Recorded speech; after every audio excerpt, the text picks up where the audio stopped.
Hello friends, welcome to Geeky Bankers. So today we will discuss some questions related to information system banker which was asked on 11th of January. Okay. So wrongly I have written here 2024, it is 2025. Okay. So let's start. So before I'll start this lecture, just a small information. This is our WhatsApp number and calling number. So if you are having any difficulty in accessing our app, accessing our laptop, or if you have any kind of suggestion or request, you can message over this number, drop a WhatsApp message. ठीक है, चलिए start करने से पहले एक और दो चीज़ discuss करना है. ये क्या करना है, बस कुछ सेकंड और लूँगा. देखिए, जब भी मान लीजिए कोई भी स्टूडेंट इंफॉर्मेशन सिस्टम बैंकर जो है हमारा ऐप के ऊपर आप लेते हैं, सब्सक्रिप्शन लेते हैं, तो एक कन्फ्यूज़न आता है, खास करके उन स्टूडेंट के बीच में आता है. यदि एग्ज़ाम से 5 दिन पहले या 2-3 दिन पहले लिया है, परसों एग्ज़ाम है, 2-3 दिन पहले एग्ज़ाम है, तो कैसे करें, क्या पढ़ना है, पहले आप लोगों का एक मतलब मैसेज आता है. ठीक है ना. तो देखिए क्या है कि जो ऑर्डर होना चाहिए, पहला होना चाहिए क्या कि जो चैप्टर वाइज वीडियोज़ है ना, जो चैप्टर वाइज वीडियोज़ हैं, तो उसको पहले करिए. ठीक है, फर्स्ट प्रायोरिटी उसको दीजिए.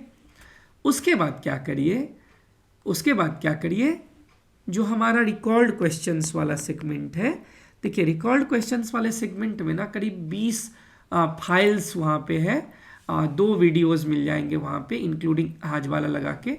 ठीक है. तो एक बार उसको जरूर देख लीजिए, एक एक ओपन करके देख लीजिए, क्योंकि वो सारा इंपॉर्टेंट क्वेश्चन है जो कभी न कभी एग्जाम में जो है वो पूछा गया है. ठीक है, तो रिकॉर्ड क्वेश्चंस को देख लीजिए. उसके बाद जो है एक बहुत इंपॉर्टेंट है हमारा इंपॉर्टेंट एमसीक्यूज, जो इंपॉर्टेंट एमसीक्यूज हैं. ठीक है, ये इंपॉर्टेंट एमसीक्यूज में अभी के लिए 26 सेट है, इसको जरूर करिए. ठीक है, ये थर्ड है, इसको करिए. तो ये जो है ना, जो एमसीक्यूज लगाने वाला है, तो इसको तो आप ऑफिस में भी बैठे रहते हैं तो इसको मार सकते हैं ना, सीट पे बैठे हैं, वॉशरूम जा रहे हैं, कहीं जा रहे हैं, कुछ कर रहे हैं, कभी भी काम के बीच में भी 2 सेट लगा लिया, तो ये इंपॉर्टेंट है, इसको देखेंगे इस. ठीक है, 4th नंबर पे जो है वो आप रखिए मास्टर क्लास को. मास्टर क्लास भी हम लोग लाते हैं, अभी तो उसमें एक ही वीडियो है, तो उसको देखिए 4th नंबर पे. और यदि बहुत टाइम है आपके पास, तो मैं रिकमेंड करूंगा जो चैप्टर वाइज एमसीक्यूज है हमारा. ठीक है, उसमें बहुत क्वेश्चन है, हर चैप्टर में से करीब 50 क्वेश्चन, 100 क्वेश्चन हम लोग लिए हुए हैं, तो उसको चैप्टर वाइज वाला जो है वो सबसे लास्ट में, चैप्टर वाइज, ये चैप्टर वाइज वीडियोज़ था. ठीक है ना, ये चैप्टर वाइज एमसीक्यूज की मैं बात कर रहा हूँ. ठीक है, साथ ही साथ क्या है कि यहाँ पर हमने ना एक अदर मटेरियल करके दिया हुआ है, जहाँ पे मैंने इंफॉर्मेशन टेक्नोलॉजी एक्ट के बारे में लिखा हुआ है, जो अमेंडमेंट आया था वो भी और ये भी. उसके बाद जो है आज मैंने यहाँ पे अपडेट किया हुआ है आपको, ये कॉपीराइट एक्ट जो है ना, ठीक है, 1957 का जो कॉपीराइट एक्ट है उसको डाल दिया है. ऐसे ही मतलब आपको यदि पढ़ना हो तो पढ़िएगा. ठीक है, क्योंकि पिछले बार एक क्वेश्चन आ गया था यहाँ से कि जो फोटोग्राफ्स हैं, ठीक है, उस पर कॉपीराइट पीरियड जो है वो कितना है. तो जो अमेंडमेंट हुआ था ना 2012 में, यदि आप उसको देखेंगे तो उस पर जो है वो कॉपीराइट में उसको इंक्लूड नहीं किया गया, उससे पहले 60 साल था. ठीक है, तो ऐसे ही यदि आपको पढ़ना है किसी को डिटेल में, तो ये जो है यहाँ पे आपको मिल जाएगा. ठीक है, ये हमने अपलोड कर रखा है पहले से. ठीक है, अब ज़्यादा देर नहीं करते हैं, क्लास स्टार्ट करते हैं. चलिए सबसे पहला क्वेश्चन आया था कि what are the different CMM levels in software engineering. देखिए, जो कंप्यूटर बैकग्राउंड के है ना, उनको याद होगा, बहुत बहुत बहुत इम्पोर्टेंट क्वेश्चंस है ये, और इजी भी है. तो देखिए, कोई भी जैसे सॉफ्टवेयर कंपनी है ना, तो जब स्टार्ट होता है, ठीक है ना, तो स्टार्ट होता है तो क्या है कि प्रोसेस डिफाइंड नहीं है. प्रोसेस डिफाइंड जितना, अब यदि आप लोगों में से किसी को IT कंपनी का एक्सपीरियंस हो, तो जो स्टार्टअप कंपनी टाइप का है, ठीक है ना, जो स्टार्टअप कंपनी टाइप का है, तो वहाँ पर क्या है, आप ही कोडिंग लिखते हैं, आप ही टेस्टिंग भी करते हैं, आप ही क्लाइंट से भी बात कर लेते हैं, सब कुछ आप ही कर लेते हैं. ठीक है. तो अब क्या है कि जैसे जैसे मान लीजिए कंपनी मैच्योर होता है, तो कंपनी का प्रोसेस भी मैच्योर होता है ना, प्रोसेस मैच्योर होता है. और जब प्रोसेस मैच्योर होता है तो उसके बाद हम लोग जो है उसको डिफरेंट स्टेजेज में डिवाइड कर देते हैं। ठीक है, तो मान लीजिए यदि CMM, अब जैसे कभी भी जो स्टार्टअप कंपनी है उसको कभी भी CMM लेवल 5 नहीं देखेंगे, तुरंत बनता हुआ नहीं देखेंगे। जो पहले से कंपनी है, बहुत दिनों से है, वही आपको CMM 5 मिलेगा, मतलब जो ओल्ड कंपनी है जहाँ पे प्रोसेस मैच्योर हो चुका है। तो 5 लेवल है, इनको याद रखने के लिए: initial, managed, defined, quantitatively managed and optimising. ठीक है, तो ये है initial, managed, defined, quantitatively managed and सबसे लास्ट में होता है ऑप्टिमाइजिंग। ऑप्टिमाइज्ड कहीं कहीं पे मिलेगा आपको ऑप्टिमाइजिंग। ठीक है, तो ये जो है हमारा है। ठीक है, याद रहेगा। तो थोड़ा सा देख लेते हैं। अब इनिशियल में क्या है, प्रोसेस आर अनप्रेडिक्टेबल एंड चार्टिक। ठीक है, मतलब कि कुछ भी डिफाइन नहीं होता। Success depends on individual efforts, कि टीम में यदि अच्छा कोई आ गया तो अच्छा होगा, नहीं तो नहीं होगा।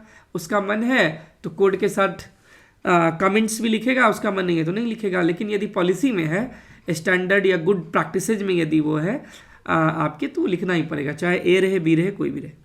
दूसरा है managed, process are planned and documented, basic project management is established.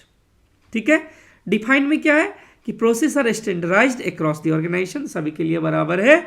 A defined framework guide development, मतलब एक फ्रेमवर्क बना हुआ है डेवलपमेंट के लिए। क्वांटिटेटिवली मैनेज्ड में क्या है, process are measured and controlled using metrics, focus on productivity and quality improvements.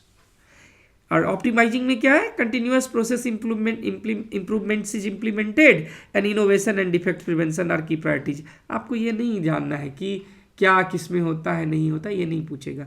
5 step बस याद रखना है। ठीक है, initial, managed, defined, quantitatively managed and optimising. ठीक है, नेक्स्ट क्वेश्चन क्या है, what is the copyright period for a photograph. देखिए ये ना मैं लगाया हूँ ऐप में, मैंने ना कॉपीराइट एक्ट पूरा डाल दिया हुआ है। उसमें आप चैप्टर 11 देखेंगे, सेक्शन 5, तो उसमें आपको मिल जाएगा। तो omitted by the copyright amendment act 2012, effect from 21/6/2012। ठीक है, लेकिन इससे पहले जो था ये था क्या, 60 साल के लिए। तो आप देख लेंगे ऑप्शन में 60 ईयर है यदि तो मारेंगे, नहीं है तो नन ऑफ द अबव डालेंगे। ठीक है, ये अब नहीं है, इसमें से इमिट कर दिया गया है। ठीक है, what difference between IDS and firewall, intrusion detection system और फायरवॉल में क्या अंतर है। तो IDS और फायरवॉल में जो है वो डिफरेंसेज है। देखिए एक बात और है कि आजकल का जो फायरवॉल है ना, ठीक है ना, तो उसमें जो है वो IDS और IPS इनबिल्ट होता है। ठीक है, इंट्रूजन डिटेक्शन सिस्टम और intrusion prevention system.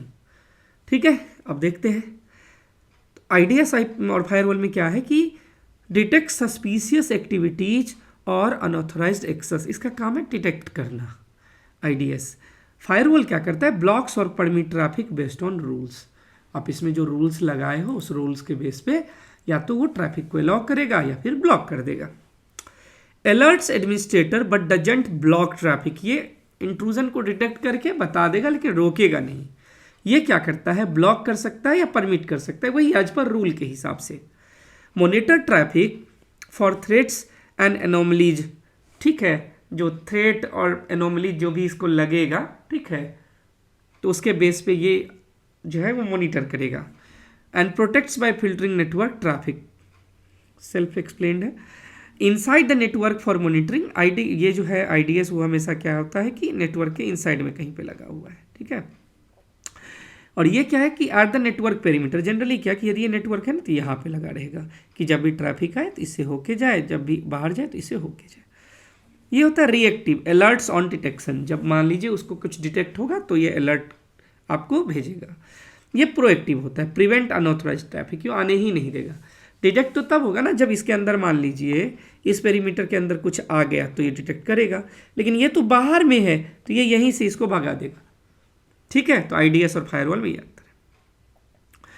What is the disadvantage of a reciprocal arrangement. तो रेसिप्रोकल अरेंजमेंट क्या होता है, is an agreement between organisations to share resources during disaster, कि डिजास्टर के टाइम में एक ऑर्गेनाइजेशन दूसरे का रिसोर्स जो है वो शेयर कर सकता है, ऐसा अरेंजमेंट जो है वो अपना रखता है। ठीक है, अब हमें उसका डिसएडवांटेज बताना है। रेसिप्रोकल अरेंजमेंट का डिसएडवांटेज क्या हो सकता है कि पहला है कि dependence on another organisation, success depends on partners availability. मतलब ए जो है वो बी के साथ एक तरीके से एक रेसिप्रोकल अरेंजमेंट किया हुआ है कि भाई हमारे ऊपर कुछ डिजास्टर आएगा तो तुम्हारा हम ये सामान यूज करेंगे। ठीक है, तो अब इसका सक्सेस है किस पे डिपेंड करेगा कि बी उस टाइम में उसके लिए है कि नहीं है। Limited resources, shared resources may not be sufficient for both organisation during emergency. अब दोनों एक ही बार इमरजेंसी दोनों में आ गया तो दिक्कत हो जाएगा, ये ना इसका हेल्प कर पाएगा नहीं ये इसका हेल्प कर पाएगा, क्योंकि दोनों के पास रिसोर्सेज लिमिटेड है। कॉन्फिडेंशियलिटी रिस्क हो गया, sensitive data could be expose to the partner. अब आप इसका यदि सिस्टम यूज करेंगे, ए बी का यूज करता है तो हो सकता है कि उसका डेटा एक्सपोज हो बी के पास। Complexity in testing, regular testing of reciprocal arrangement can be challenging. अब आप मान लीजिए दूसरे का रिसोर्सेज को टेस्ट करोगे तो थोड़ा सा चैलेंजिंग तो होगा ही होगा। Prioritisation conflict, the partner may prioritise it on needs over yours during a disaster. हो सकता है कि यदि आप उसका कोई रिसोर्स यूज करना चाह रहे हो लेकिन उस रिसोर्सेज को वो भी यूज कर रहा है तो फिर जो है वो इशू होगा। तो ये सब जो है रेसिप्रोकल अरेंजमेंट का जो है वो डिसएडवांटेजेज है। ठीक है, who appoint CCA, controller of certifying authorities. एक चीज याद रखना है कि कंट्रोलर ऑफ सर्टिफाइंग अथॉरिटीज को जो अपॉइंट करता है वो करता है गवर्नमेंट ऑफ इंडिया। और उसको पावर कहाँ से आता है तो section 17 of information technology act जो है ये सेंट्रल गवर्नमेंट को पावर देता है। तो कौन करता है तो गवर्नमेंट ऑफ इंडिया। किस सेक्शन के अंडर में तो सेक्शन 17 ऑफ IT एक्ट 2000। ठीक है ना। अब थोड़ा सा यहाँ पे लिख दिया कि CCA जो है आपको कंट्रोलर ऑफ सर्टिफाइंग अथॉरिटीज क्या कर सकता है। तो देखिए CCA क्या करता है, ये CA को लाइसेंस देता है ना, सर्टिफाइंग अथॉरिटीज को लाइसेंस देता है ना। देखिए क्या लिखा हुआ है यहाँ पे, CCA is a government body that regulates and supervises all certifying authorities in India. जो सर्टिफाइंग, जैसे मान लीजिए कि सर्टिफाइंग अथॉरिटीज कौन कौन से हैं। अब मान लीजिए हम यदि CA की बात करें सर्टिफाइंग अथॉरिटीज़ की, तो इंडिया में जैसे आपको हो गया E-मुद्रा लिमिटेड है, सीफी टेक्नोलॉजीज लिमिटेड है, पेंटासाइन प्राइवेट लिमिटेड है, एक्स्ट्रा ट्रस्ट DigiSign है, ID-Sign CA, Capricorn identity service limited private limited. तो ऐसे बहुत सारे हैं। ठीक है, वेरासिस है टेक्नोलॉजी प्राइवेट लिमिटेड। तो ये सब जो है वो क्या है सर्टिफाइंग अथॉरिटीज़ है। ठीक है, सर्टिफाइंग अथॉरिटीज का मेन काम क्या है कि डिजिटल सिग्नेचर इशू करना, जिसको आप भेज रहे हैं उसका फिर मतलब वेरीफाई करके दोगे, पूरा जो भी रूल्स है उसके अकॉर्डिंग, रूल्स रेगुलेशन उसके अकॉर्डिंग करेंगे। अब यदि कभी कभी क्वेश्चन ये मान लीजिए कि अब सर्टिफिकेट कितने टाइप का इशू होता है, तो जनरली जो है डिजिटल सर्टिफिकेट जो है वो 3 टाइप का है, क्लास 1, क्लास 2, क्लास 3। ठीक है, तो आजकल जो है जनरली क्लास 3 सर्टिफिकेट ही यूज होता है। ठीक है, क्लास 1 तो बिल्कुल ऑब्सोलीट हो गया है, 2 भी धीरे धीरे डिसकंटिन्यू हो रहा है, क्लास 3 सर्टिफिकेट यूज हो रहा है। ठीक है, अब CCA व्हाट द CCA है। जब CCA क्या करता है उसके बारे में है, CA के बारे में नहीं है, CCS के बारे में। License and regulate CH, ensure CH adhere to security standard, issue valid and tamper proof digital signature certificate, suspends and revoke DSCs, publishes notices of super suspension और रिवोकेशन एंड रिन्यूज लाइसेंस। ये सारा काम जो है ये करता है। ठीक है,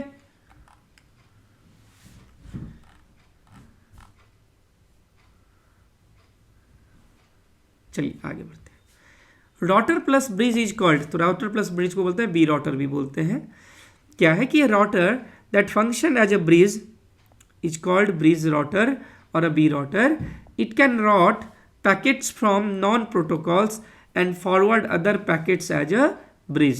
A router plus bridge is called a B router. अब क्या है कि ब्रिज का काम क्या है, राउटर का काम क्या है। तो राउटर का काम होता है क्या करना, राउट करना, पैकेट्स को राउट करना नेटवर्क में। ब्रिज का काम क्या है, डिफरेंट नेटवर्क सेगमेंट को जोड़ना, डिफरेंट नेटवर्क सेगमेंट को जोड़ना, यही है ना ब्रिज का काम। तो यहाँ पे क्या है कि combined feature of a router, route packet between network, यानी ये राउटर का फंक्शन है। एंड ब्रिज, ब्रिज का काम है connect and filter traffic between network segment. Segment मतलब है यहाँ पे नेटवर्क सेगमेंट की बात कर रहे हैं। Can function as both depending on the requirement. तो ये हो गया आपको बी राउटर। ठीक है। नेक्स्ट क्या है, एक्सप्लेन ISO 17799, ये क्या है? तो 17799 जो है ये रिलेटेड है for managing information security in an organisation, for managing information security in an organisation, ठीक है, ये इसे है। The international organisation developed it for standardisation in ISO, ठीक है, it for standardisation in 2000। ISO ये जो है 177 है, ये 2000 में बनाया गया था, ठीक है। पर्पस क्या है, तो provides guideline for managing information security to protect data confidentiality, integrity and availability. Datas होना चाहिए, ठीक है, कॉन्फिडेंशियलिटी, इंटीग्रिटी एंड अवेलेबिलिटी, इस तीनों को इंश्योर करता है ये।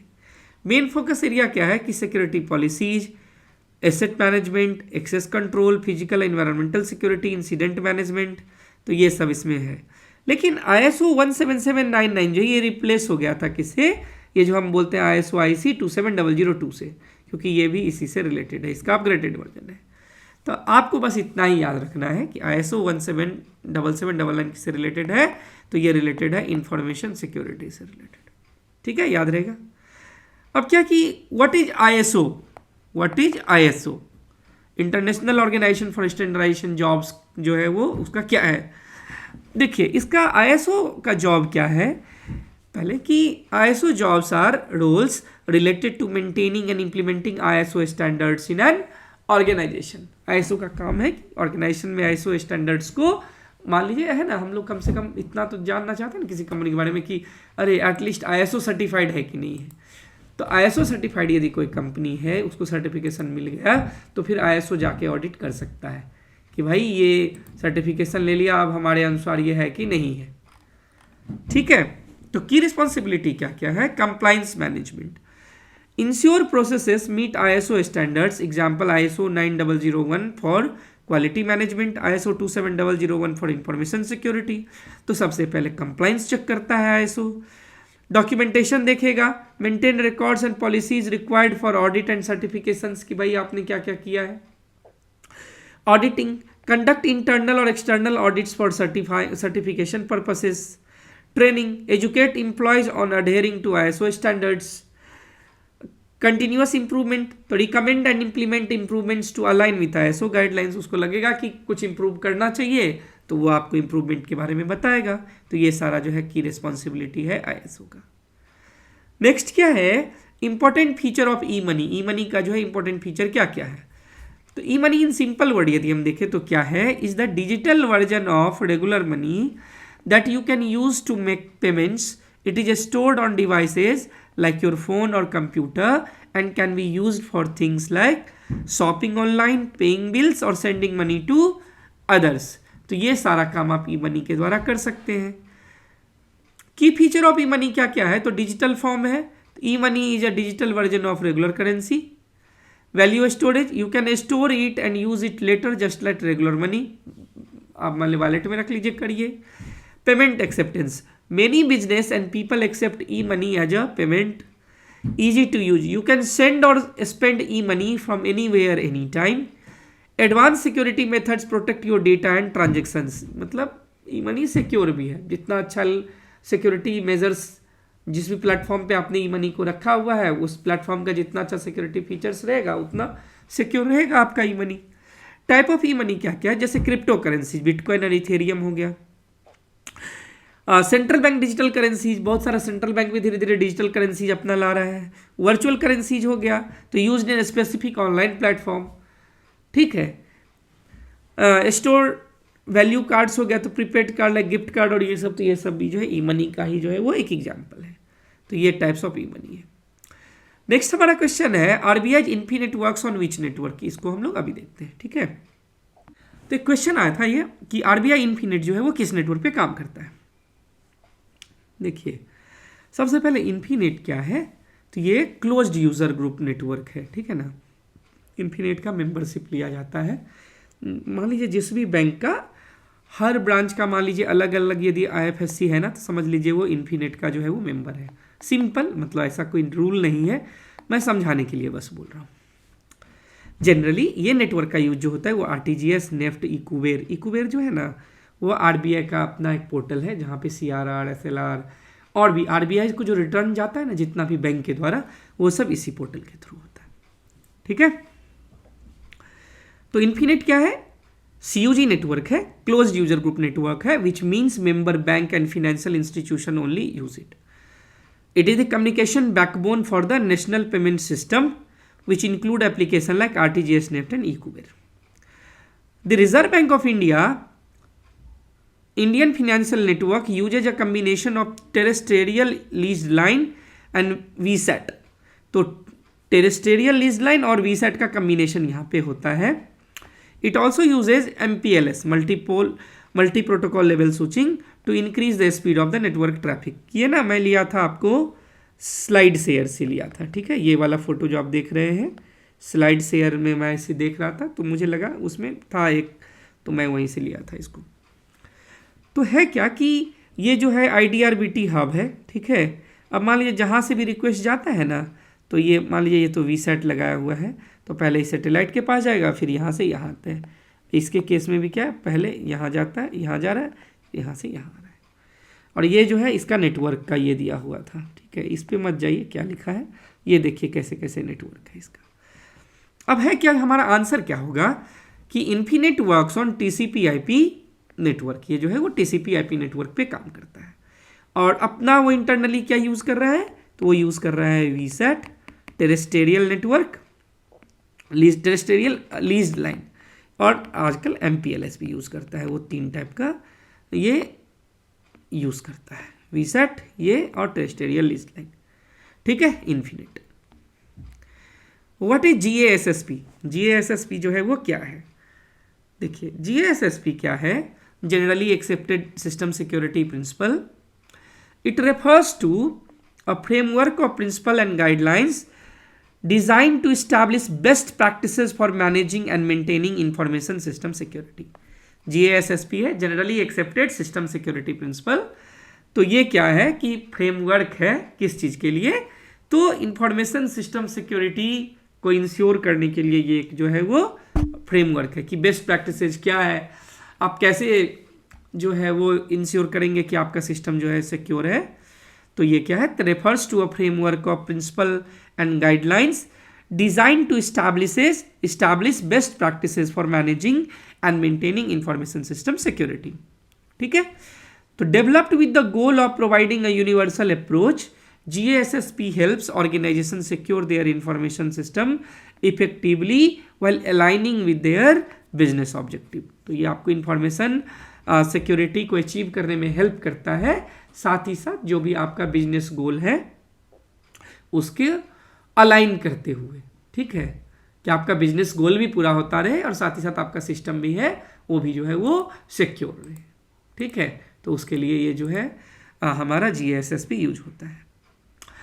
नेक्स्ट एक क्वेश्चन आया था कि फाइन जो है, ठीक है ना, ये जो हमारा ये हैकिंग और के लिए रिलीवेंट एक्ट क्या है और इसमें क्या इम्प्रिजनमेंट है, क्या फाइन और ये सब लगेगा। ठीक है,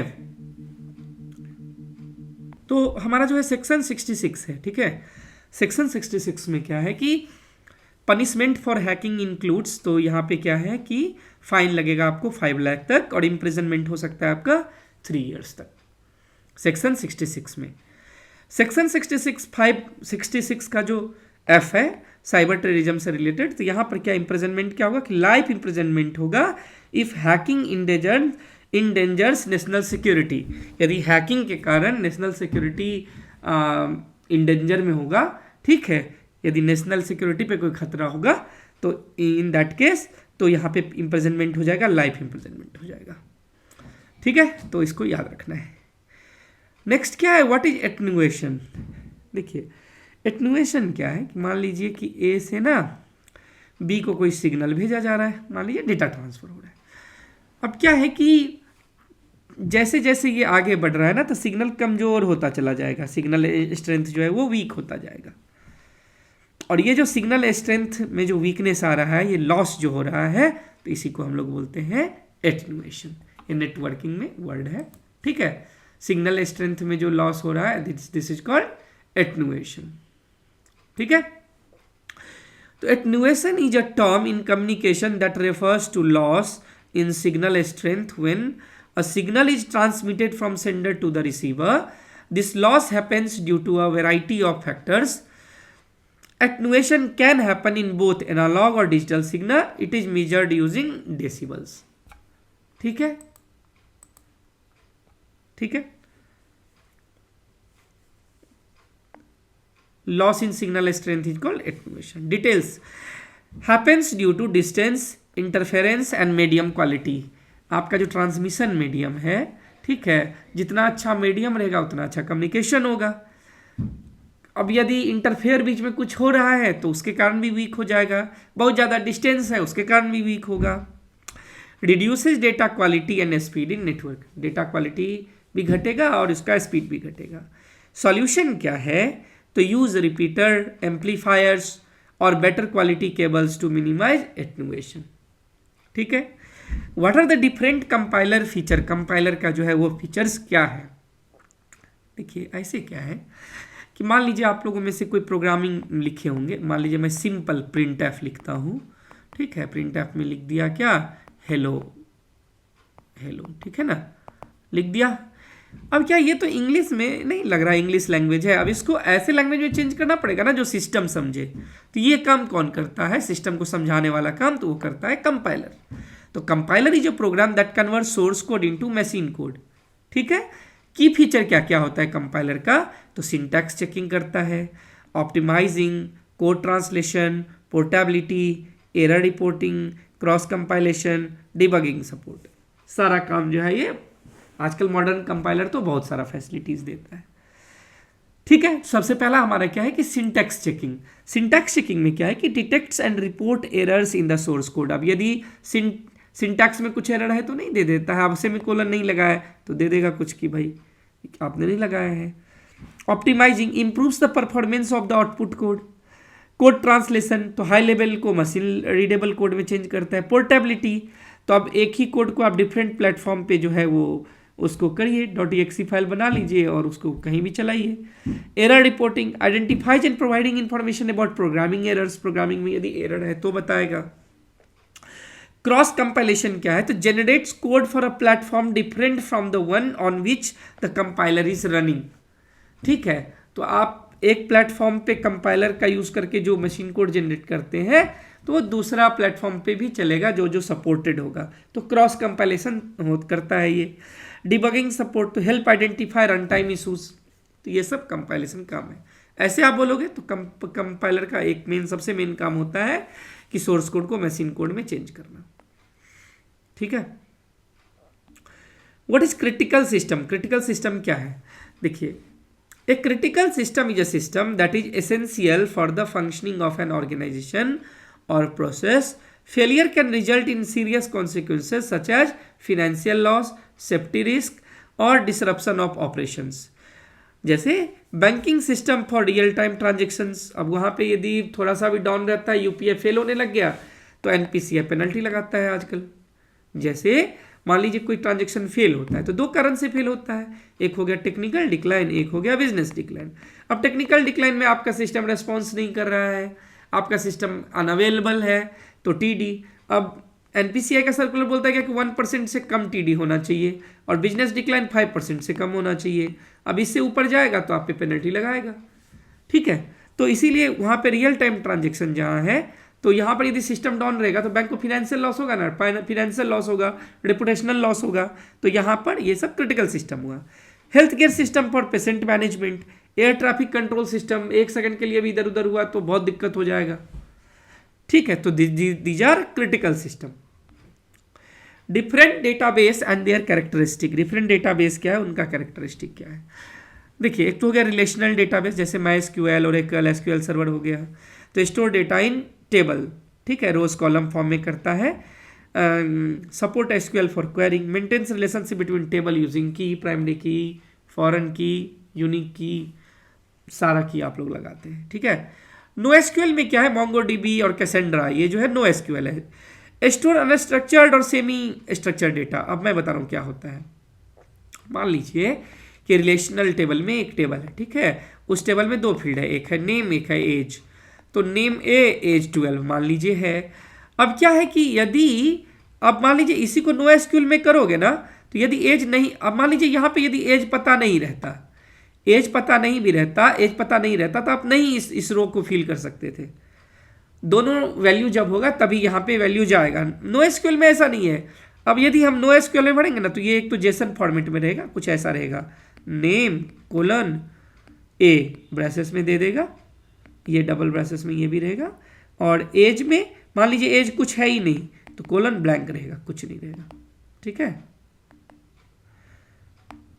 ठीक है। तो नो एसक्यूएल क्या है, तो स्टोर क्या है कि स्टोर अनस्ट्रक्चर्ड और semi structured data, support high scalability और performance, types include document base, key value, column family, graph database, ये सब इसी में आता है। हायरार्चिकल डेटाबेस में क्या है, जैसे आईबीएम का आईएमएस है, तो data is organised in a tree like structure, और यहाँ पे पेरेंट चाइल्ड रिलेशनशिप मैनेज होता है। नेटवर्क डेटाबेस क्या है, तो जैसे इंटीग्रेटेड डेटा स्टोर आईडीएस, यहाँ पे ग्राफ लाइक स्ट्रक्चर में डेटा जो है वो मैनेज करते हैं। यहाँ पे many to many relationship supported होता है। ऑब्जेक्ट ओरिएंटेड डेटाबेस क्या है, तो DB4O, ये है ऑब्जेक्ट ओरिएंटेड का एग्जांपल। तो store data as an object, object पढ़ा होगा ना, ऑब्जेक्ट ओरिएंटेड प्रोग्रामिंग C++ में या जावा में, ये सब है ना ऑब्जेक्ट ओरिएंटेड। क्लास बना लिया, क्लास को ऑब्जेक्ट बना लिए, फिर गेटर सेटर ये सब लगाया। तो object store data as an object, combine database capability with object oriented programming. Distributed क्या है, तो जैसे गूगल स्पैनर हो गया, तो data is stored across multiple locations, ensure availability and fault tolerance, ये दोनों को सपोर्ट करता है। इन मेमोरी डेटाबेस क्या है, जैसे रेडिस और Memcached, data is stored in the systems RAM, data is stored in the systems RAMs and high speed data access and processing, ये हो गया इन मेमोरी डेटाबेस। तो ये डिफरेंट है, एक बार देख लीजिएगा, यदि ऑप्शन आएगा तो एक बार सोच करके आप आंसर मार सकते हैं। नेक्स्ट क्या है, what are the different roles of a DBA, different roles of a DBA, database administrator का क्या सब है। देखिए डेटाबेस एडमिनिस्ट्रेटर का काम ना, जितना भी एडमिन वाला काम है सब होता है, जैसे database design, data security, backup and recovery, performance optimisation, user management, troubleshooting, software update, compliance, तो ये सारा का सारा जो है ये डीबीए का काम होता है। Database design, design logical and physical database structures based on organizational need. Data security, तो protect database from unauthorized access using security measures. Backup and recovery, तो ये भी काम जो है वो डेटाबेस का ही है। Ensure data can be recovered during system failure. Performance optimization, monitor database performance and optimize query indexes and resources. User management, create and manage database user and their access rights. Troubleshooting, तो resolve technical issues related to database operations. Software update, install update patches and new version of database software. Compliance, तो ensure database comply with organizational and regulatory compliance। तो ये सारा का सारा जो admin वाला काम है ना, कि बैकअप होना चाहिए, डिजाइन क्या होगा, यूजर कौन सा होगा, रेगुलेटरी नॉर्म्स पूरा कर रहा है कि नहीं कर रहा है, ठीक है, डेटा आपका सिक्योर रहे, डेटा का डिजाइन क्या होगा, ये सारा का सारा काम जो है वो कौन करता है, डीबीए करता है। ठीक है, नेक्स्ट हमारा जो है वो है what are the important features of a BCP and BIA. ठीक है, दोनों को देखते हैं अच्छे से। तो बिजनेस कंटिन्यूटी प्लान और बिजनेस इंपैक्ट एनालिसिस दोनों में अंतर देख रहे हैं। बिजनेस कंटिन्यूटी प्लान क्या है, a plan to ensure the business can continue operations during and after disruptions. ठीक है, कि ऐसा प्लान जो इंश्योर करे कि भाई बिजनेस चलता रहे। बिजनेस इंपैक्ट एनालिसिस क्या बोलता है कि भाई किस कारण से आपका जो है डिसरप्शंस हुआ, ठीक है, या फिर ऐसे बोलेंगे कि डिसरप्शंस का इंपैक्ट मतलब जो है वो क्या रहा है। Process to identify the impact of disruptions on business operation, यदि कोई डिजास्टर होता है तो उसका बिजनेस ऑपरेशन पे क्या इंपैक्ट होगा। ठीक है, टू मेंटेन और quickly resume critical business function during a crisis. Business continuity plan बोलता है कि कितना जल्दी हम बिजनेस को कंटिन्यू कर पाते हैं। ये क्या करता है, to assess risk and prioritise critical business processes. ठीक है, फोकस क्या होता है आपको बीसीपी में, क्या फोकस है कि बीसीपी में क्या फोकस है कि creating strategies and actions to keep the business running during disruptions. Main यहाँ पे रहता है कि भाई कुछ भी हो जाए हमको बिजनेस कैसे रन करते रहना है। यहाँ पे क्या है हमारा बीआई में इम्पैक्ट एनालिसिस में कि identifying critical function dependencies and the consequences of their failure, कि हमारा क्रिटिकल ऑपरेशंस क्या है और यदि मान लीजिए कि वो फेल होता है तो उसका क्या कॉन्सिक्वेंसेस होगा। ठीक है, developing plans, assigning roles, creating backups and testing recovery procedures. ठीक है, की एक्टिविटीज क्या है, developing plan, assigning role, creating backups, ये सब जो डिजास्टर के टाइम में भाई कितना जल्दी हमको यदि बिजनेस को रिज्यूम करना है तो किसी न किसी को टास्क देंगे ना कि भाई इस काम में नेटवर्क को रिस्टोर करना तुम्हारा काम होगा, डेटा को रिस्टोर करना तुम्हारा काम होगा, इलेक्ट्रिसिटी को रिस्टोर तुम्हारा काम होगा, तो ये हमें इंश्योर करना पड़ेगा। बिजनेस इंपैक्ट एनालिसिस में क्या कि analysing the impact of down time, revenue loss and operational disruptions, कि रेवेन्यू लॉस क्या होगा, डाउन टाइम होगा तो उसका इंपैक्ट क्या होगा, रेपुटेशनल लॉस, फिनेंशियल लॉस, सब कुछ। स्कोप क्या है कि ये हमारा जो है बीसीपी में क्या है, बिजनेस कंटिन्यूटी प्लानिंग में covers detailed recovery plans for operation, technology, people and facilities. ये क्या है, focus on identifying which process are critical and the time frame for their recovery, कौन सा प्रोसेस क्रिटिकल है और उसको रिकवर करने में कितना टाइम लगेगा। टाइम फ्रेम क्या है कि develop at an ongoing और evolving document use during and after a disruption and typically conducted before creating and updating the BCP. Time frame में क्या है कि ये ऑनगोइंग डॉक्यूमेंट है, इसमें ऐड मतलब करते रहेंगे, यदि कोई नया फैसिलिटी ऐड हो रहा है तो ऐड करेंगे ना, फिर उसका बैकअप प्लान क्या होगा। इसमें क्या है कि ये जो इम्पैक्ट एनालिसिस है ये बीसीपी प्लान जब बनता है तो उससे पहले ये जो है वो किया जाता है। की मैट्रिक्स क्या है कि recovery time objective and recovery point objective जो है इसमें हम डिसाइड करते हैं। यहाँ पे होता है कि मैक्सिमम टॉलरेबल डाउन टाइम आपका क्या हो सकता है इम्पैक्ट एनालिसिस में। तो बीसीपी क्या है, अब ऐसे आप समझो, ये पूरा नहीं देखना है टेबल, इतना याद रखिए। बीसीपी क्या है, कुछ भी हो जाए तो बिजनेस कैसे चलेगा, और जब कुछ भी हो जाए तो उसका बिजनेस पे क्या इंपैक्ट होगा, this is business impact analysis. अब दोनों में कुछ कुछ डिफरेंसेज है। आइए नेक्स्ट देखते हैं, how is a digital certificate related to the evidence act. ये एविडेंस एक्ट से है डिजिटल सर्टिफिकेट कैसे, तो सिंपल सा ऐसे बिना पढ़े आप सोचो क्या हो सकता है कि आज के टाइम में जो एविडेंसेस हैं, अब सब कुछ तो डिजिटल हो रहा है, तो डिजिटल के टाइम में जो अब जैसे डिजिटल सर्टिफिकेट का आप यूज़ क्या करते हो, साइन करने के लिए करते हो।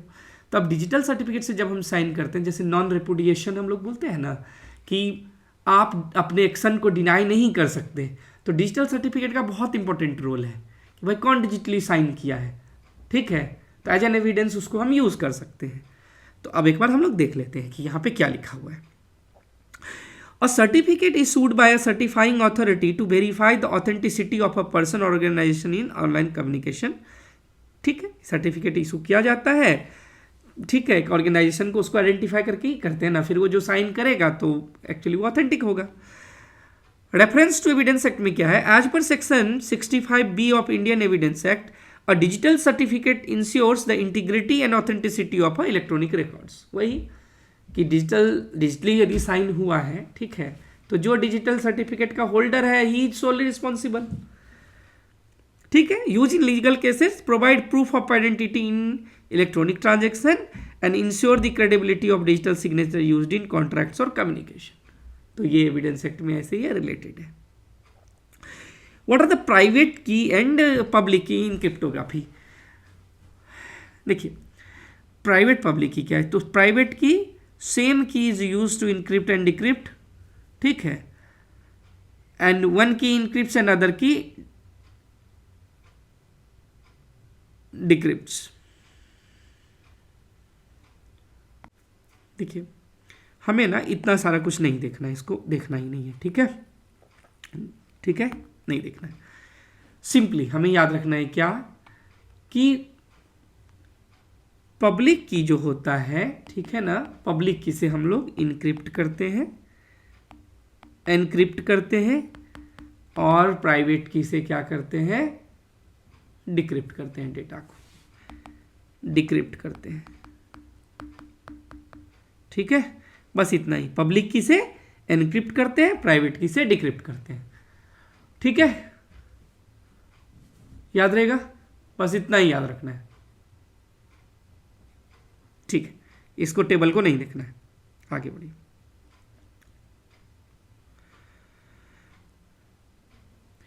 अब what is response time in different circumstances, देखिए अब क्या है कि इसमें से भी एक क्वेश्चन आया था। तो वेब एप्लीकेशन के केस में क्या कि 1 to 2 सेकेंड जो है ये माना जाता है रेस्पॉन्स टाइम एकदम ऑप्टिमम। एटीएम के केस में 5 से 10 सेकेंड। इमरजेंसी सिस्टम के लिए एकदम रियल टाइम होना चाहिए, उसमें कोई डिले कुछ नहीं होना चाहिए। नेटवर्क सिस्टम जितना लोअर रहेगा उतना बढ़िया है। डेटाबेस क्वेरी मिली सेकेंड मतलब 1 सेकेंड के अंदर में 1000 मिली सेकेंड रहता है, तो इधर हमारा इधर आ जाना चाहिए, कुछ मिली सेकेंड में आंसर आना चाहिए। लेकिन ऐसा नहीं होता है, वो क्वेरी के ऊपर डिपेंड करता है कि क्वेरी में आपको क्या चाहिए। क्वेरी में यदि आप ऐसा कुछ डिफिकल्ट मांग रहे हैं मान लीजिए, तो डेटाबेस को टाइम तो लगेगा प्रोसेस करने में, ठीक है। What is the fine for failure to maintain a book of account, ठीक है। तो failure to maintain a book of account के लिए क्या है, 10,000 पर डे है। Business are required to maintain proper records of financial transaction as per the law. Failing to maintain और provide book of account can result in this daily fine, मतलब 10,000 per day के हिसाब से लगेगा। देखिए insider threat क्या है कि एम्प्लॉय मतलब आपका एम्प्लॉय मान लीजिए बैंक में आपका डेटा जा करके मार्केट में बेच दे उसको, तो आप क्या करोगे। सोशल मीडिया पे जो है वो कुछ डाल रहा है एनोनिमस बन के। तो an insider threat is a security risk that comes from within an organisation के अंदर से आता है। डिटेल्स हु एम्प्लॉय कॉन्ट्रैक्टर और business partners with authorised access. सबसे पहले हमारे पास डिटेल होना चाहिए कि हमारा एम्प्लॉय या कॉन्ट्रैक्टर वेंडर किस किस के पास ऑथराइज्ड एक्सेस है। टाइप क्या है, मैलिशियस इनसाइडर, तो intentionally causes harm bye stealing data और डैमेजिंग सिस्टम, जानबूझ करके। एक होता है अनइंटेंशनल इनसाइडर। अब जैसे मान लीजिए कि बैंक का सर्कुलर हम डाल दिए कि भाई हमारे बैंक में ये फैसिलिटी मिल रहा है, ठीक है, और पता चला कि सोशल मीडिया पॉलिसी में वो है नहीं, आप डाल नहीं सकते, बस अगले दिन आ जाएगा एक्सप्लेनेशन हमारे नाम से, ठीक है। एक होता है अनइंटेंशनल, तो accidentally causing harm through negligence और मिस्टेक। एग्जाम्पल्स क्या है, data theft, sabotage of IT system, ये insider threat, leaking confidential information. Prevention क्या क्या हो सकता है इस केस में, तो monitoring user activity, implementing strict access control, regular security training for employee, तो ये सब हमें प्रिवेंशन करना पड़ेगा रोकने के लिए। What best explains confidentiality of data, तो कॉन्फिडेंशियलिटी क्या है कि ensure that sensitive information is only accessible to authorised individual. Confidential मतलब क्या, कॉन्फिडेंशियल मतलब कुछ ही लोगों को पता है, तभी बोलता रही कॉन्फिडेंशियल है, सबको नहीं पता होना चाहिए, नहीं तो पब्लिक में ही पता होता, पब्लिकली सबको एक्सेसिबल होता, सबको पता होता। की पॉइंट्स क्या है, प्रोटेक्शन, प्रिवेंट्स अनऑथराइज्ड एक्सेस और disclosure. Example of sensitive data जैसे financial record, medical record, trade secret, ये सब हो गया। मेथड टू इंश्योर कॉन्फिडेंशियलिटी, तो encryption, protect data during storage और transmission. Access control, limited access based on roles और permission, सबको नहीं मिलेगा, रोल और हायरार्की के हिसाब से मिलेगा। और एनडीए होना चाहिए, इंश्योर एम्प्लॉय और partner do not share sensitive information. NDA जैसे आप वेंडर के साथ करते हो ना, एनडीए करते हैं, राइट टू ऑडिट क्लॉज करते हैं, ये सब होता है। How is digital forensic related to IS audit, ठीक है, डिजिटल फोरेंसिक कैसे है, रिलेटेड है। तो the process of collecting, analysing and preserving electronic evidence in a way that is legally admissible. Digital forensic क्या हो गया, तो the process of collecting, analysing, preserving electronic evidence in a way that is legally admissible, तो that is क्या हो जाएगा, ये हमारा डिजिटल फोरेंसिक हो गया, ठीक है। रिलेशन टू आईएस ऑडिट क्या है, तो इन्वेस्टिगेशन, तो helps IS auditor trace cyber crime, fraud और data breaches. Provide proof of violation in IT system during audit and ensure system are operating within regulatory framework. तो जब आप digital forensic करते हैं मतलब, तो उससे क्या क्या है, इन्वेस्टिगेशन में हेल्प होगा, एविडेंस कलेक्शन में हेल्प होगा, कंप्लाइंस में हेल्प होगा। इन्वेस्टिगेशन में कैसे होगा, तो आईएस ऑडिटर ट्रेस करेगा साइबर क्राइम, फ्रॉड और डेटा ब्रीचेज को, एविडेंस कलेक्शन करेगा कि भाई सिस्टम के साथ छेड़छाड़ कौन किया है, कंप्लाइंस देखेगा कि रेगुलेटरी फ्रेमवर्क के साथ ये कंप्लाई है कि नहीं है। तो ये सब डिजिटल फोरेंसिक जब करेंगे तभी होगा, मतलब डिजिटल डेटा को कलेक्ट, एनालाइज और प्रिजर्व करना यूज के लिए।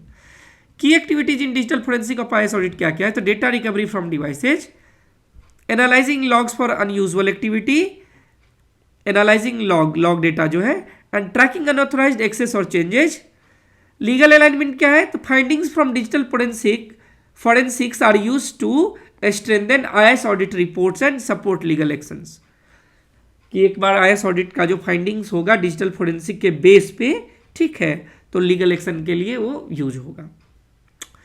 कंप्लायंस वर्सेस सब्सटैंटिव टेस्टिंग में जो है वो क्या अंतर है? कंप्लायंस टेस्टिंग जो होता है ना और सब्सटैंटिव टेस्टिंग, दोनों में क्या अंतर है? कंप्लायंस टेस्टिंग हमेशा ये देखेगा कि पॉलिसीज, प्रोसीजर और कंट्रोल फॉलो हो रहा है कि नहीं, ये रेगुलेशन जो रेगुलेटरी नॉर्म्स है उससे ये कंप्लाई हो रहा है कि नहीं, प्रोसेस और कंट्रोल्स क्या है, ठीक है, कुछ भी हम यदि एक्सपेंस कर रहे हैं, कुछ भी कर रहे हैं तो अप्रूवल ले रहे हैं कि नहीं, ठीक है। और यहाँ पे क्या है? तो यहाँ पे सिर्फ हम एक्यूरेसी और वैलिडिटी टेस्ट करते हैं, किसका? डेटा ट्रांजेक्शन का, फिनेंशियल रिकॉर्ड सही है कि नहीं है। मेनली यहाँ पे फोकस होता है हमारा डेटा ट्रांजेक्शन और बैलेंसेस पे हम करते हैं, यहाँ पे भी वेरीफाई करते हैं, लेकिन यहाँ पे एक्सपेंस का अप्रूवल नहीं करते हैं। एक्सपेंस कितना हुआ, अमाउंट सही से रिकॉर्ड हुआ कि नहीं हुआ।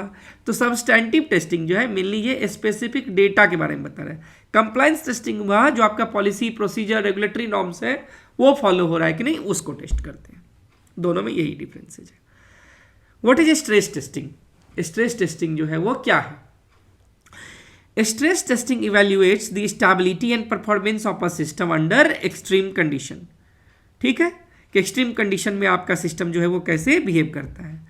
पर्पस क्या है? तो आइडेंटिफाई सिस्टम लिमिट और ensure reliability during a peak loads और एडवर्स सिनेरियो, कि भाई जब उस पर बहुत सारा लोड देंगे तो सिस्टम आपका कैसे बिहेव करेगा।